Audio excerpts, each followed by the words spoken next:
রোদ্দুর করত উজ্জ্বল। এটা মেঘবন্ধুর হওয়ার কথা ছিল, মেঘবন্ধু না হয় বেশ উজ্জ্বল। এই দিনে অনুষ্ঠানের সভাপতি আমারও স্বভাব,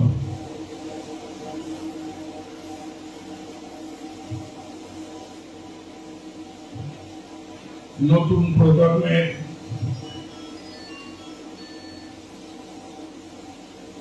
আকাঙ্ক্ষার প্রতি আদার সিদ্দিকী, আবুল কাসেম, ভার বহনকারী কামাল হোসেন ভুইয়া,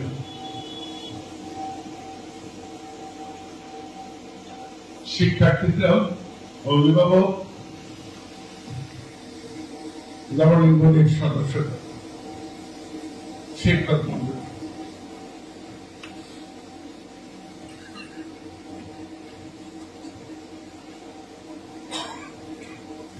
আমরা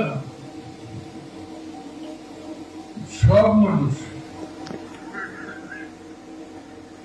যা বলি তা কিন্তু নিজের কথা বলি না।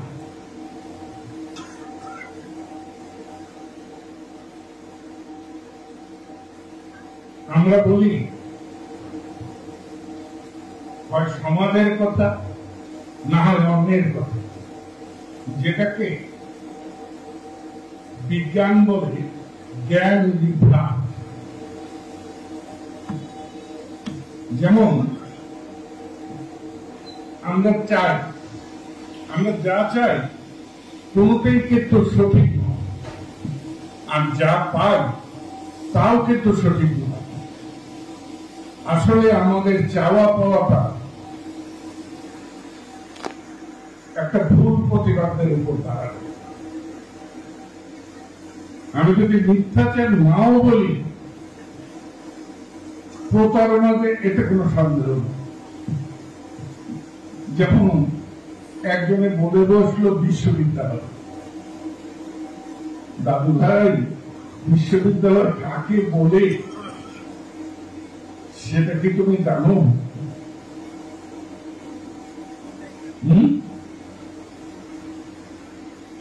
এই ফেসবুকের মতো যা খুশি তাই বলে দিলাম না, জ্ঞানকে তো যা খুশি তাই বলার জন্য না।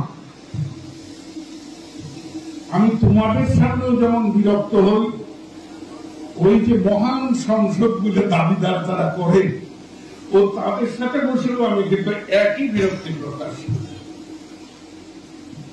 তোমাদের চাইতে খুব বেশি উন্নত মানের যে তা কিন্তু আমার মনে হয়। আর তোমাদের চাইতে উন্নত মানের হবে কেন? নেতা তৈরি হয় জনতা যা তার মাত্রায়, যে জন্য একটি শব্দ আছে জনতুষ্টিবাদ, মানুষকে খুশি করা। সেটা ধর্মের নামে মিথ্যা প্রতারণা করে, আবেগ উচ্ছ্বাস তৈরি করে, একের বিরুদ্ধে আরেকজনকে উস্কিয়ে দিয়ে, যে জন্য আজ পর্যন্ত পৃথিবীতে কোন রাষ্ট্রনায়ক স্থায়ী হয় নাই।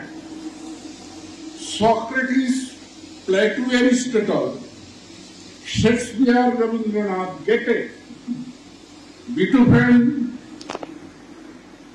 ওস্তাদ আলাউদ্দিন, রবিশঙ্কর, এটা অবিসংবাদিত।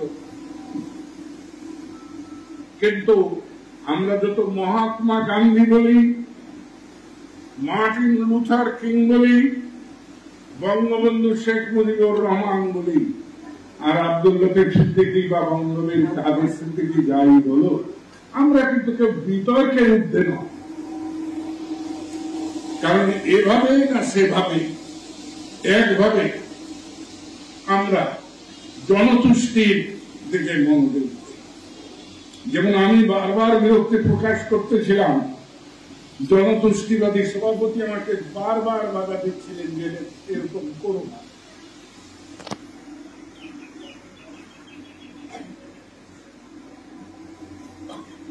মানুষকে খুশি করার জন্য, সন্তুষ্ট করার জন্য জ্ঞান চর্চা নয়। জ্ঞান চর্চা হল মানুষকে চিন্তন জগৎকে আলোড়িত করা, চিন্তন জগৎকে প্রসারিত করা।